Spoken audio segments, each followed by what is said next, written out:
हम अपनी क्लास का आगाज़ करते हैं। नहमदुहु व नसल्ली अला रसूलिहिल करीम, अम्मा बाद। अल्लाह के फजल करम से हमारी ये 5th क्लास रिकॉर्ड होने जा रही है।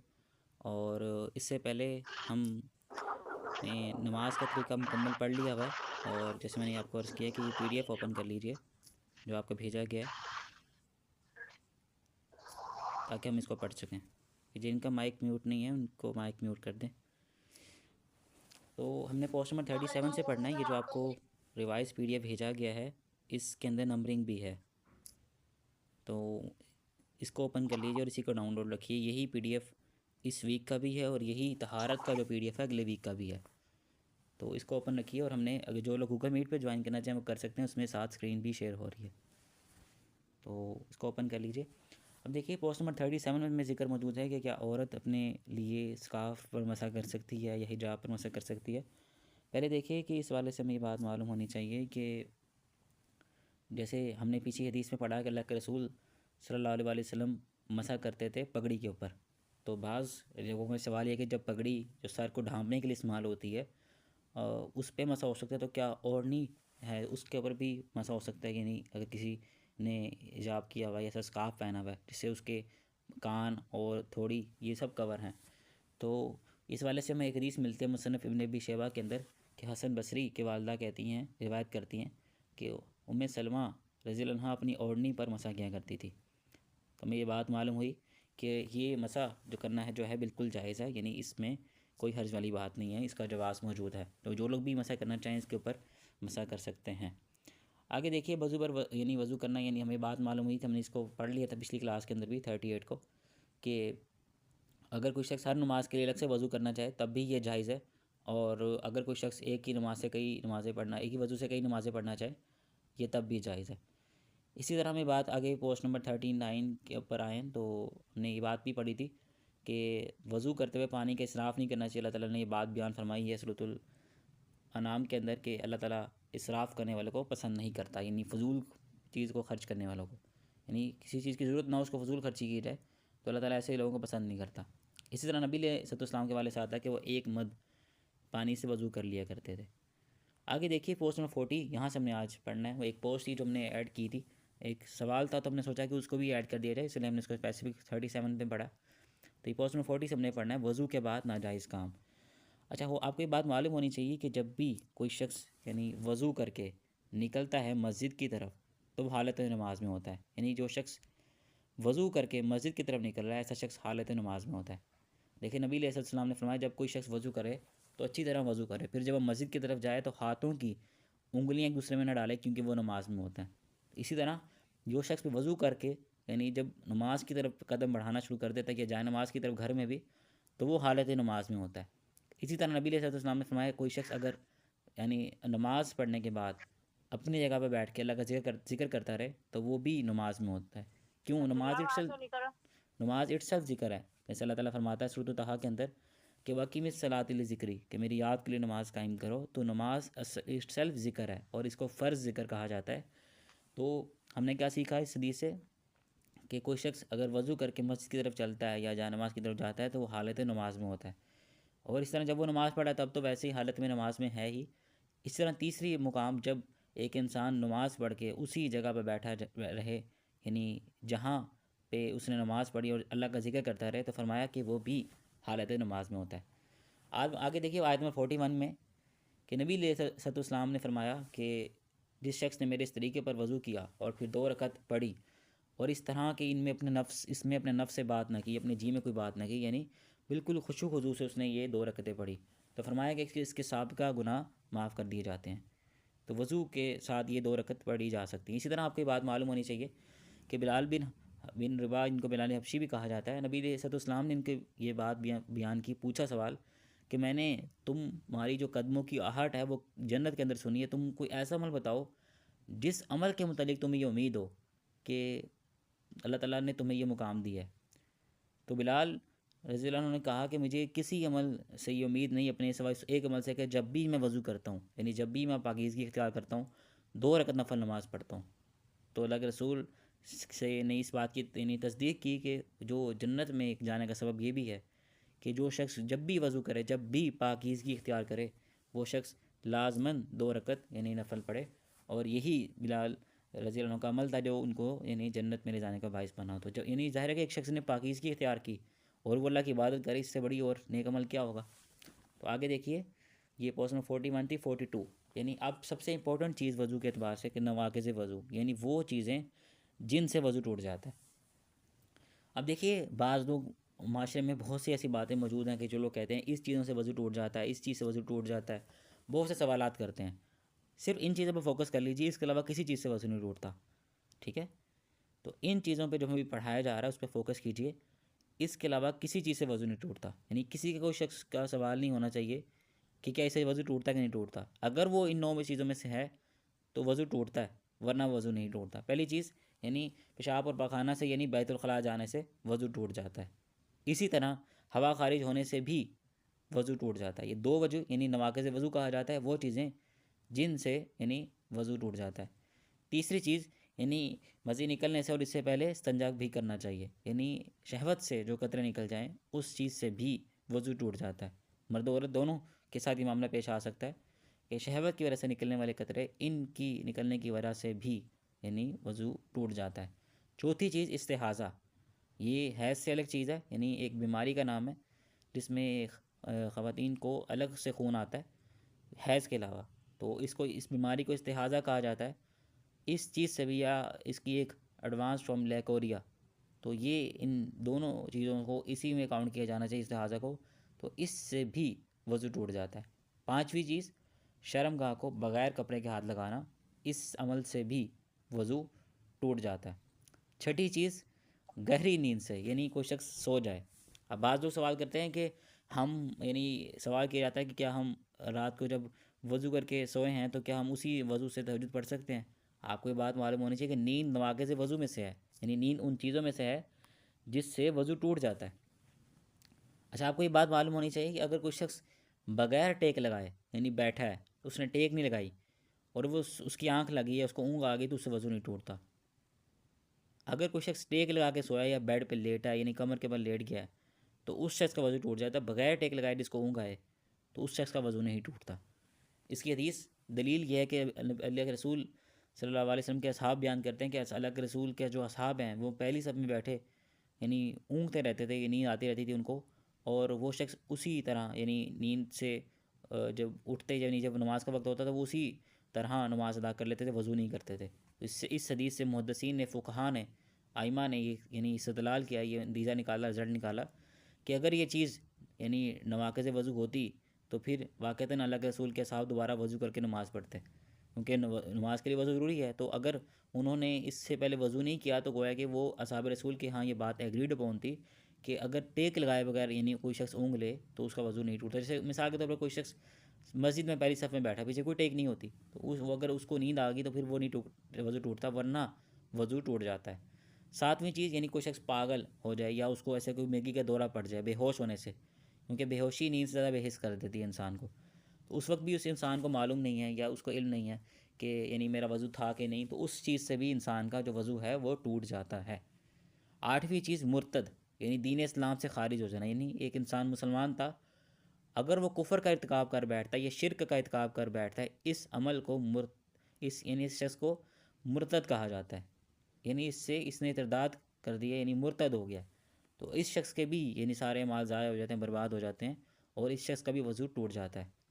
इसी तरह जिन चीज़ों से गुस्ल टूट जाता है यानी जिन चीज़ों से गुस्ल करना लाजिम हो जाता है, यानी बीवी बीवी का आपस में ताल्लुक़, एहतलाम, हैज़ व निफास, इनसे भी वज़ू टूट जाता है। तो ये हमने 9 पॉइंट्स पढ़े हैं। इन 9 के अलावा किसी चीज़ से वज़ू नहीं टूटता। सारी वो बातें लोगों ने मशहूर की हुई हैं, इन 9 पॉइंट्स के अलावा किसी भी चीज़ से वज़ू नहीं टूटता है। तो ये 9 पॉइंट्स आपके सामने हैं पोस्ट नंबर 42 के ऊपर, इसको ज़रा तवज्जो से पढ़ लीजिए। मैं दोबारा भी रिपीट कर देता हूँ, यानी बैतुल खला जाने से, हवा खारिज होने से, शहवत की वजह से कतरे निकल आने से, इस्तिहाज़ा यानी जो हैज़ के अलावा खून का आना, इस तरह शर्मगाह को बग़ैर कपड़े के हाथ लगाने से, गहरी नींद से यानी टेक लगा के जो नींद हो, एक इंसान बेहोश हो जाए, होश खो बैठे तब भी, मुर्तद हो जाए, दीन इस्लाम छोड़ जाए तब भी, और जिन चीज़ों से इंसान पे गुस्ल करना लाजिम हो जाता है यानी मियाँ बीवी का आपस में ताल्लुक़, एहतराम, हैज़ व निफास, इनसे भी वज़ू टूट जाता है।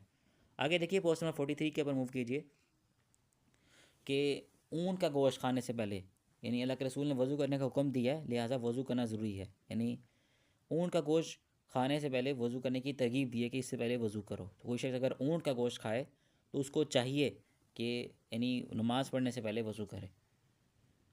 अच्छा, आगे देखिए कि इन जो नीचे जी कुछ चीज़ें लिखी हुई हैं कि फरमाया कि इन चीज़ों में यानी अगर कुल्ली कर ली जाए, यानी मुंह की सफाई कर ली जाए, तो वो काफ़ी, उसमें वज़ू करना लाजिम नहीं है। क्या? खाना खाने से, यानी किसी शख्स ने अगर खाना खाया, उसको वज़ू था, तो वो नमाज़ पढ़ना चाहता है, उसको चाहिए कुल्ली कर ले, वज़ू करना लाजिम नहीं है।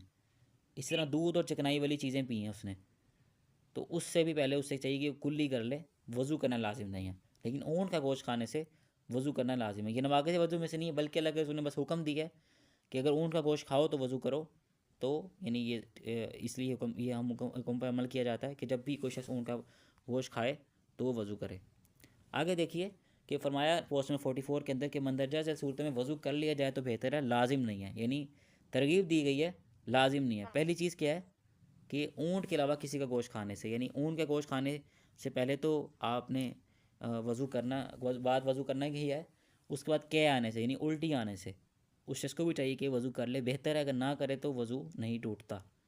तीसरी चीज़, किसी मैयत को उठाने से, किसी मैयत को कंधा देने से। तो ये 3 चीज़ें हैं जिसके वाले सबने सीखा कि वज़ू कर लिया जाए तो बेहतर है, ना करें तो कोई गुनाह नहीं। दूसरी, पीछे हमने 2 पॉइंट्स ऐसे पढ़े जिसमें खाना खाना और या दूध और चिकनाई वाली चीज़ों से को यानी नोश करना खाना, उसमें मोहस कुल्ली करना ज़रूरी है। और उससे पहले जिसमें हुक्म के यानी ऊँट का गोश्त खा लें तो वज़ू करना लाजिम है। ये पोस्ट नंबर हमने 42, 43 और 44 में कुछ बहुत इंपॉर्टेंट पॉइंट्स पढ़े हैं, तो इस पे आप लोग हमेशा इन ध्यान रखिएगा। इस तरह दौरान नमाज में वज़ू टूटने का मसला, यानी कोई शख्स अगर यानी नमाज़ पढ़ रहा है तो उसको हवा खारिज हो गई है, तो उस वजह से उसका वज़ू टूट गया, वज़ू बाकी नहीं रहा, तो उस शख्स को चाहिए कि उसी वक्त सलाम फेर दे और नमाज को ख़त्म कर दे, और वो शख्स फ़ौरन वहीं से दोबारा जाके वज़ू करे। इसी तरह कोई शख्स बाजमात नमाज अदा कर रहा है तो उसका तरीका ये बयान किया गया हदीस में कि वो शख्स नाक पे हाथ रखते हुए सफ़ों के बीच में से गुजर के यानी वज़ू खाने तक जाएगा और फिर वज़ू करके दोबारा पिछली सफ़ से में शामिल हो जाएगा नमाज के लिए। इसी तरह अगर जैसे ही वज़ू टूट गया तो गोया कि नमाज़ कबूल नहीं होगी, उसी वक्त आपको जाके यानी वज़ू करना पड़ेगा। तो ये एक लाजमी चीज़ है इसी चीज़ से। आगे देखिए कि जिन फोर्स नंबर 45 में जिन चीज़ों के हवाले से लोगों के यहाँ एक ये यानी मामूल है या ये वो समझते हैं कि वज़ू टूट जाता है, तो इस चीज़ों से वज़ू नहीं टूटता। आप देखिए, पहली चीज़ नक्सीर फूटने से, बात होता है गर्मियों के अंदर होता है ये मामला कि लोगों की नाक से खून आने लग जाता है, तो उसको नक्सीर फूटना कहते हैं। इस चीज़ से भी वज़ू नहीं टूटता। दूसरी चीज़ क्या आने से, यानी उल्टी आने से, इससे वज़ू नहीं टूटता। हाँ, वज़ू कर लिया जाए तो बेहतर है, यानी हम ये बात बता रहे हैं कि इस सबसे पहले वज़ू कर लिया जाए तो कोई हर्ज वाली बात नहीं, लेकिन इनसे वज़ू टूटता नहीं है, वज़ू लाजिम नहीं आता। तीसरी चीज़, मामूली नींद से जो हवास होश हवास ख़त्म नहीं करती, यानी मसलन खड़े खड़े कोई शख्स को नींद का झटका लग गया है, या बैठे बैठे नींद आने से वज़ू नहीं टूटता, यानी अगर उसने टेक नहीं लगाई हुई तो इससे वज़ू नहीं टूटता। आगे देखिए, नमाज में महज शक पड़ जाने से, यानी किसी को शक हुआ है कि शायद उसको वज़ू टूट गया, इसकी वहाँ खारिज हो गई है, तो इस शक से भी वज़ू नहीं टूटता। आगे देखिए कि फरमाया कि शर्म के अलावा बाकी किसी जिस्म के किसी हिस्से से खून और पीप वगैरह बहने से वज़ू नहीं टूटता। अब बाज़ लोगों के नज़दीक ये बड़ी यानी लड़ाई होती है कि जी खून निकल गया तो वज़ू टूट गया। आपको ये बात मालूम होनी चाहिए, जो हवाले लिखे गए हैं साथ, इसलिए लिखे गए हैं ताकि आप ख़ुद जाकर ज़रा सर्च करें कि ये क्यों वज़ू नहीं टूटता। इसमें भी दाऊद के हदीस में 198 इसमें आपको बताते हैं कि एक सहाबी जो नमाज़ पढ़ रहे थे, सूरह कहफ को पढ़ रहे थे, तो उनको तीर लगा और उनके साथ ही मसरूफ़ थे, तो वो अपनी नमाज़ को मुकम्मल करते रहे, हत्ता कि दुश्मन की तरफ से तीर बरसाए गए तो वो उनके जिस्म से खून निकलने लगा। तो दूसरे शख्स ने जो साथ उनको सवाल किया कि तुमने मुझे बताया कि उन्हें, तुमने नमाज़ क्यों नहीं ख़त्म की? उन्होंने कहा कि मैं सूरह कहफ को तिलावत कर रहा था, मैंने चाहा कि इस सूरत को मुकम्मल कर लूँ। ये देखें, खुशू देखें असहाब रसूल का नमाज में कि उनको तकलीफ़ इतनी नहीं हो रही, वो तीर लगने के बावजूद, हत्ता कि उनका खून निकल रहा है, लेकिन वो कह रहे हैं कि हम इस कुरान मजीद पढ़ने से उनको मज़ा आ रहा है और अकीरत से, तो वो उन्होंने कहा कि मेरा दिल चाहा कि मैं इसको मुकम्मल करके ही नमाज़ को ख़त्म करूँ।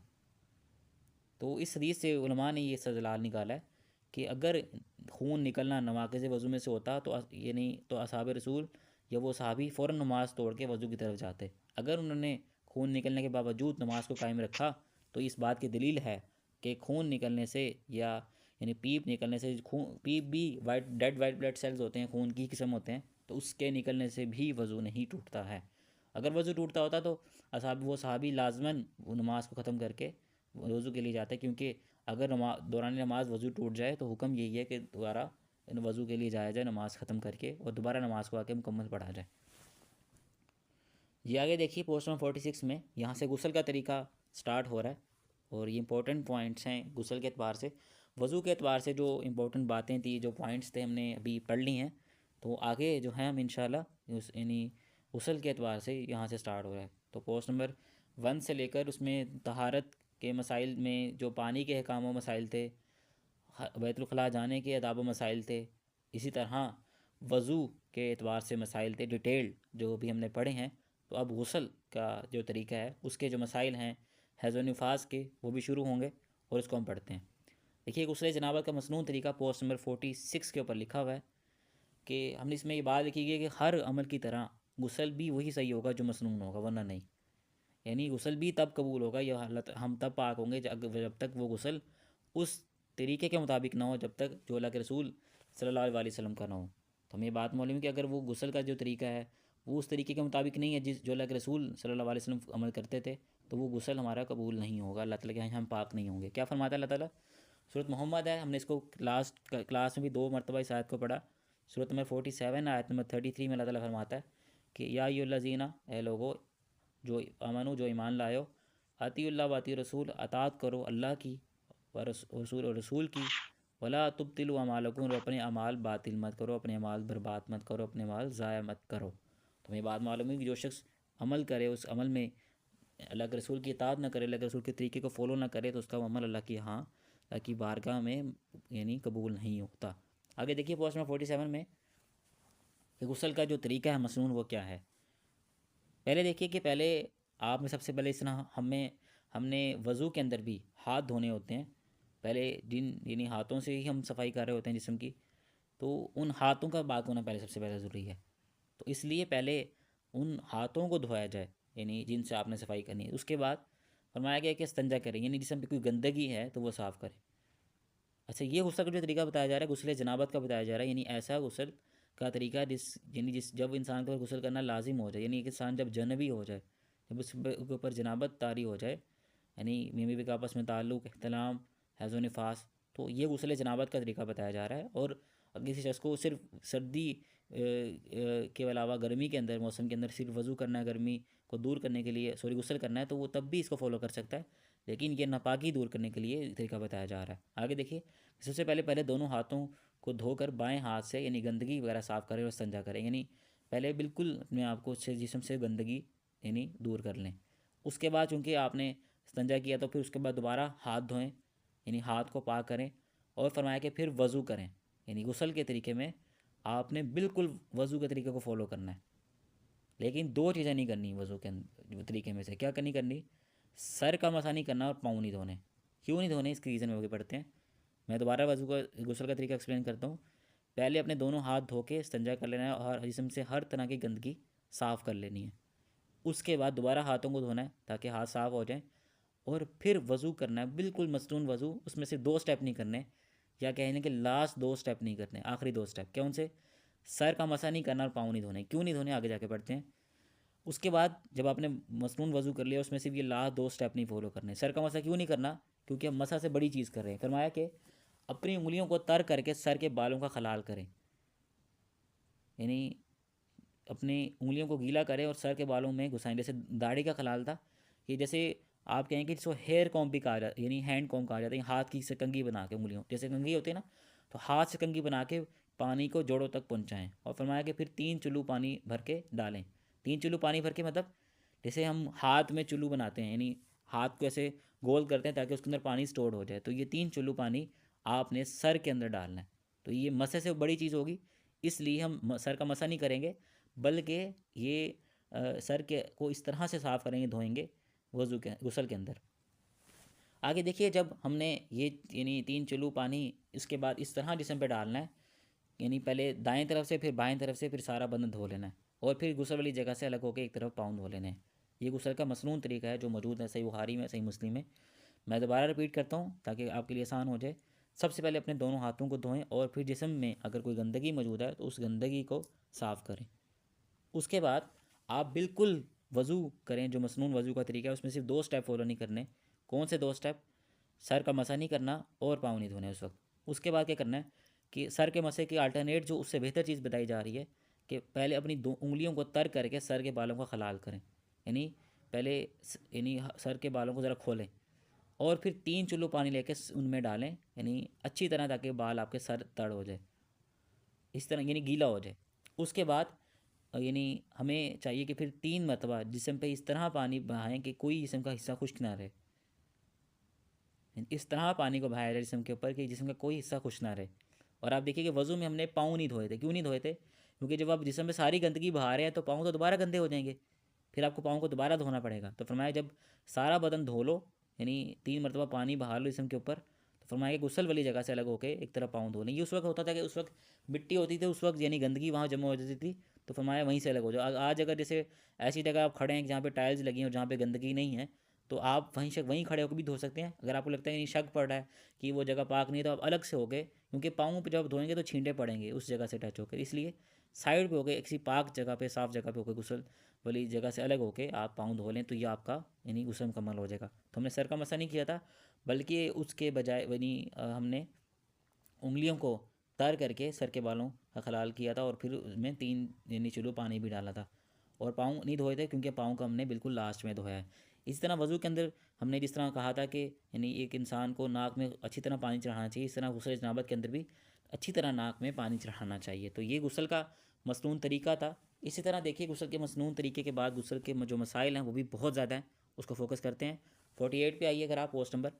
फरमाया कि अगर इस हदीस में देखिए, अगर अगर औरत ने गुस्ल जनाबत के वक्त सर के बालों की मेंढियाँ की हुई हैं तो इन्हें खोलना ज़रूरी नहीं, बल्कि 3 चुल्लू पानी बहा देना काफ़ी है।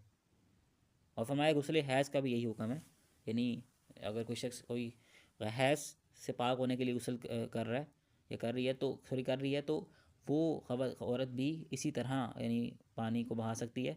तो अगर उसने मेंढियाँ की हुई हैं, यानी इस तरह छुट्टियाँ की हुई है, तो उसको खोलना लाजिम नहीं है, बल्कि 3 चुल्लू पानी बहा देना उसके ऊपर काफ़ी है।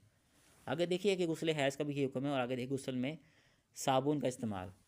तो साबुन और शैम्पू वगैरह गुस्ल जनाबत के लिए ज़रूरी नहीं है, अगर कोई इसका इस्तेमाल करना चाहे तो कर सकता है। जैसे हमने सवाल किया था कि अगर कोई शख्स वज़ू में जो चेहरा धोता है तो चेहरे धोते वक्त अगर वो फेस वाश या साबुन का इस्तेमाल कर ले तो वो जायज़ है। इस तरह वो यानी गुस्ल जनाबत करते हुए कोई शख्स अगर साबुन या शैम्पू का इस्तेमाल कर ले तो तब भी जायज़ है, कोई हर्ज वाली बात नहीं है। ज़ाहिर है जब वो यानी वज़ू करने के बाद जब सर का यानी सर में पानी डाले, सर का खलाल करके उसमें सर को अच्छी तरह तर कर ले, उसके बाद जब वो जिस्म में 3 मरतबा पानी बहाने लगे, उससे पहले अगर वो गुस्ल से पहले यानी सर पे शैम्पू लगा लेता है या फिर वो साबुन लगा लेता है जिस्म के ऊपर, तो वो तब भी कोई नहीं, कोई हर्ज वाली बात नहीं है, साबुन का इस्तेमाल कर सकता है। आगे पोस्ट नंबर 49 पे अगर आप आएँ तो उसमें ये बात लिखी हुई कि अगर औरत ने गुस्ल जनाबत के वक्त, यानी ये वही बात लिखी गई है। अच्छा आगे देखिए कि इसमें एक रवायत मौजूद है जो पीछे रवायत मौजूद नहीं थी, कि यानी फरमाया कि मुस्लिम की जो मज़कूरा बाला, इसी हदीस में एक दूसरी सनद से ये अल्फाज मौजूद हैं कि क्या एक औरत ने लगकर उससे सवाल किया कि मैं बालों की मेंढियाँ गुस्ल हैज़ और गुस्ल जनाबत के वक्त खोला करूँ, तो आप सल्लल्लाहु अलैहि वसल्लम ने फरमाया कोई ज़रूरत नहीं। और फरमाया बुखारी के हदीस नंबर 316 वगैरह की जिस हदीस में आप सल्लल्लाहु अलैहि वसल्लम ने सईदा आयशा को सर के बाल खोलने का हुक्म दिया, वो गुस्ल हैज़ नहीं था बल्कि गुस्ल हराम था। तो इसलिए फरमाया कि यानी क्योंकि उस वक्त सईदा आयशा रज़ी अल्लाह तो पाक नहीं हुई थी, तो हमें ये बात मालूम है कि यानी गुस्ल हराम के अंदर हुक्म दिया था। गुस्ल हैज़ के लिए या गुस्ल जनाबत के लिए ये जो चुंडियाँ की जाती हैं, भिंडियाँ की जाती हैं बालों की, जिसको जोड़ बना के बांध दिया जाता है ताकि वो तंग ना करें ख़वातीन को, इसलिए उसमें वो शख्स अगर ना खोलें और उसके ऊपर ही पानी बहा दें तो तब भी गुस्ल जनाबत हो जाएगा, उन बालों को खोलना लाजिम नहीं है। जी आगे क्वेश्चन 50 पे आइए कि बरहना होकर गुस्ल करना, यानी बेलिबास होकर गुस्ल करना। तो फरमाया गुस्ल में यानी पर्दे में यानी करना चाहिए, यानी पर्दे से मुराद ये है कि आप उस वक्त क्योंकि दरवाजे नहीं होते थे, अब तो यानी जहाँ पे गुस्ल खाने में दरवाजे होते हैं, तो उससे मुराद ये है कि उस वक्त, अब तो दरवाज़ा होता है उस वक्त यानी बाज़ लोग पर्दा लटकाते थे, तो इसलिए फरमाया कि अल्लाह के रसूल अलैहिस्सलाम ने, नबी अलैहिस्सलाम ने पर्दा किया जबकि वो गुस्ल कर रहे थे, यानी अपने आप को महफूज से, यानी सतर को इस तरीके, अपने आप को जिस्म को इस तरह महफूज किया कोई देख ना सके। तो उस वक्त आपको चाहिए कि अपने पर्दे का इस तरह एहतमाम करें जब आप गुस्ल कर रहे हैं तो कोई आपको देख ना सके। ज़ाहिर है कि कभी ऐसा भी वक्त आता है इंसान को गुस्ल करना पड़ जाता है जब ऐसा कोई वाशरूम नहीं होता जहाँ पे गेट हो, या ऐसे कोई गुस्ल खाना नहीं होता, तो अगर ऐसी जगह गुस्ल करना पड़ जाए तो इस बात का एहतमाम किया जाए कि मुकम्मल पर्दा किया जाए ताकि कोई शख्स आपको देख ना सके। आगे देखिए कि फरमाया कि तन्हाई में, यानी कोई शख्स अगर अकेला, उसको पता है वहाँ पे किसी ने नहीं आना, तो वहाँ पे फिर अगर वो शख्स पर्दा ना भी करना चाहे तो उसके ऊपर कोई हर्ज नहीं है। आगे देखिए मियाँ बीवी का इकट्ठे गुस्ल करना, पोस्ट नंबर 51 के अंदर, कि खावन और बीवी अगर पानी की कमी है या जगह की कमी है, वक्त की कमी है, तो वो इकट्ठे भी गुस्ल कर सकते हैं। सैयदा आयशा फरमाती हैं कि मैं और नबी अलैहिस्सलाम इकट्ठे एक बर्तन से इस तरह गुस्ल करते कि हमारे हाथ बारी बारी इसमें पड़ते थे। तो हमने इस बात को सीखा था कि जब हमने वज़ू के तरीके में पढ़ा था तो हमने सीखा था कि कोई शख्स, यानी अगर किसी मर्द ने गुस्ल जनाबत किया तो कोई औरत उसके बचे हुए पानी से गुस्ल ना करे, और अगर किसी औरत ने गुस्ल जनाबत किया तो कोई मर्द उसके बचे हुए पानी से गुस्ल मत करे। लेकिन अगर इकट्ठे करना चाहें तो फिर गुस्ल करना चाहिए, यानी कि मियाँ बीवी आपस में हो तो फिर वो यानी इकट्ठे गुस्ल कर सकते हैं बारी बारी। इसी तरह देखिए कि ये फरमाया कि बारी बारी हमारे हाथ उसमें पड़ते थे। गुस्ल के बाद दोबारा वज़ू की ज़रूरत नहीं। बाज़ लोग सवाल करते हैं क्या हमने गुस्ल किया तो क्या हमारे पर वज़ू की ज़रूरत है? तो पहली बात यह है कि अगर आप गुस्ल के तरीके को फोकस करें तो उसमें ही आपने उन तमाम स्टेप्स को फॉलो कर लिया है जो वज़ू के अंदर फॉलो किए जाते हैं, तो उस वक्त आपके लिए वज़ू करना लाजिम नहीं है। देखें सईदा आयशा फरमाती हैं, सुन्नत नसाई की हदीस नंबर 253 है कि नबी अलैहिस्सलाम गुस्ल के बाद वज़ू नहीं करते थे, क्योंकि उसी वज़ू के स्टेप्स तो आपने तमाम वज़ू का तरीका फ़ॉलो किया है। यानी जब आप गुस्ल कर रहे हैं तो फिर वज़ू किस चीज़ की ज़रूरत है? हाँ, अगर किसी शख्स को ऐसा लगता है कि उसके दौरान गुस्ल, यानी वो गुस्ल कर रहा था, और सपोज़ हम मिसाल लेके चलते हैं कि कोई शख्स यानी पूरा गुस्ल कर चुका था और सिर्फ वो पाँव धोने लगा था, तो उसके नवाक़िज़ वज़ू में से कोई ऐसा मामला हो गया है जिससे उसका गुस्ल टूट गया है, कोई भी ऐसा मामला हो जाए जो नवाक़िज़ वज़ू में से है, तो फिर वो शख्स दोबारा वज़ू करेगा, वरना वो शख्स वज़ू नहीं करेगा। यानी वो शख्स, उसका शख्स का यानी गुस्ल करते हुए वज़ू टूट गया है, तो फिर वो शख्स यानी जो है वो दोबारा वज़ू करेगा, वरना गुस्ल करने के बाद अगर वज़ू टूटा है फिर तो तब करेगा, लेकिन गुस्ल करने के बाद वज़ू की ज़रूरत नहीं है, वो वज़ू को कफ़ायत करता है। ये बात आपको समझ आ जानी चाहिए। आगे पोस्ट नंबर 52 के अगर ऊपर आप जाएँ तो हमने ये पढ़ा था कि जुराबों पर के ऊपर सॉक्स के ऊपर मसा भी जायज़ होता है, लेकिन अगर गुस्ल फ़र्ज़ हो जाए तो मसे की मुद्दत भी ख़त्म हो जाती है। सईदा सफ़ान बिन असाल रज़ी अल्लाह अन्हु फरमाते हैं, देखें हदीस मौजूद है सुन्नत नसाई की हदीस नंबर 127, कि नबी अलैहिस्सलाम हमें हुक्म दिया करते कि हम सफ़र में 3 दिन रात तक पेशाब और पखाना और नींद की वजह से अपने मोज़े ना उतारें, लेकिन जनबी होने पर इनको उतार लें। तो अगर कोई शख्स, यानी किसी शख्स के ऊपर गुस्ल लाजिम हो गया है, या कोई शख्स सोक्स पहन के मसा कर रहा था, सपोज़ मिसाल लेते हैं किसी शख्स ने यानी सुबह यानी गुस्ल किया 10 बजे दिन में, और उसने वज़ू करके यानी सोक्स पहन ली, अब उसके ऊपर मसा कर रहा था, जैसे ही उस शख्स ने गुस्ल किया तो अब उस शख्स को वो सोक्स उतारनी पड़ेगी, और वो पाँव धो के दोबारा से सोक्स पहने, और फिर उसका टाइम पीरियड दोबारा स्टार्ट होगा। वो जो टाइम पीरियड था उसका 24 घंटे का, वो एंड हो गया जैसे ही उसने उन सोक्स को उतार दिया। जैसे ही सोक्स उतार दी जाएंगी तो वो टाइम पीरियड 24 घंटे का है वो ख़त्म हो जाता है मसा करने का। और मुकीम के लिए 24 घंटे की मुद्दत है, जो मुसाफिर है उसके लिए जो मुद्दत है वो 3 दिन 3 रातें, यानी 24 घंटे के बजाय 72 घंटे मुद्दत है। आगे देखिए पोस्ट नंबर 53 में कि गुस्ल में कितना पानी इस्तेमाल करना चाहिए, इस चीज़ को अगर हम देखते हैं कि गुस्ल के अंदर कितना पानी इस्तेमाल करना चाहिए, तो फरमाया कि तहारत में बकदरे ज़रूरत पानी इस्तेमाल करना चाहिए, क्योंकि ज़रूरत से ज़्यादा जो पानी खर्च करना ये गुनाह है। अल्लाह ताला फरमाता है वला तुसरिफ़ू, और इसराफ़ न करो, इन्ना हो बेशक वो ला युहिब्बुल मुसरिफ़ीन, मोहब्बत नहीं करता या पसंद नहीं करता यानी जो लोग इसराफ़ करने वाले हैं। इसी तरह नबी अलैहिस्सलाम एक साथ तकरीबन 2 किलो या 5 मुद्दों तकरीबन 3 किलो, बल्कि 5 मुद्दों तकरीबन, यानी एक मुद्द होता है तकरीबन 2.5 किलो का, तो फरमाया कि अल्लाह के रसूल इस पानी से भी गुस्ल कर लिया करते थे। बाद लोग बहुत ज़्यादा पानी इस्तेमाल कर लेते हैं गुस्ल के लिए। तो ये ही आज की जो है हमारी यानी क्लास थी, इसमें हमने कुछ इंपॉर्टेंट पॉइंट सीखे। नमाज के वाले से आज हम कुछ नहीं पढ़ेंगे क्योंकि उसका तरीका हमने पढ़ लिया। अगली क्लास से इंशाल्लाह मंडे से हम जो नमाज नबवी है उसमें से इंशाल्लाह हम पढ़ रहे होंगे जो मसाइल है। इस तरह कसर नमाज के, अगर कोई शख्स सफ़र में है, सजदा सहू का तरीका क्या है, लिबास किस तरह का होना चाहिए नमाज़ पढ़ते हुए, तो नमाज के दीगर जो मसाइल हैं हाफ़ क्लास में वो पढ़ा करेंगे, और हाफ़ क्लास में जो तहारत के मज़ीद मसाइल हैं, यानी गुस्ल के वाले से आगे हैज़ व निफास के वाले से बहुत ज़्यादा मसाइल हैं, आगे कॉम्प्लिकेटेड हैं, तो उसको हम इंशाल्लाह अगली क्लास के अंदर शामिल करेंगे। तो आज की क्लास हमारी तहारत के एतबार से इतनी ही थी, और अभी हम पहले व्हाट्सएप के बजाय गूगल मीट से क्वेश्चन लेंगे, और उसके बाद फिर हम व्हाट्सएप की तरफ आएंगे कि किसी का सवाल है, ज़ाहिर है सवालात होंगे तो फिर हम व्हाट्सएप से सवाल लेंगे। व्हाट्सएप वाले अगर सिर्फ अपना माइक म्यूट रखें, और अभी हम गूगल मीट से सवाल लेंगे। जी, गूगल मीट वालों का हमने डिफ़ॉल्ट तौर पर उनको अलाउ नहीं होता वो माइक अनम्यूट कर सकें, अभी उनको अलाउ किया जा रहा है कि वो माइक अनम्यूट कर सकें। जैसे ही आपको अलाउ किया हो जाएगा मैं बताता हूँ आपको। जी आपको अलाउ कर दिए कि अपना माइक अनम्यूट करके अगर कोई सवाल है तो अपना सवाल कर सकते हैं, अदरवाइज़ हम व्हाट्सएप की तरफ मूव करेंगे। जो आज हमने पढ़ा उसमें से सवाल है तो आप कर सकते हैं।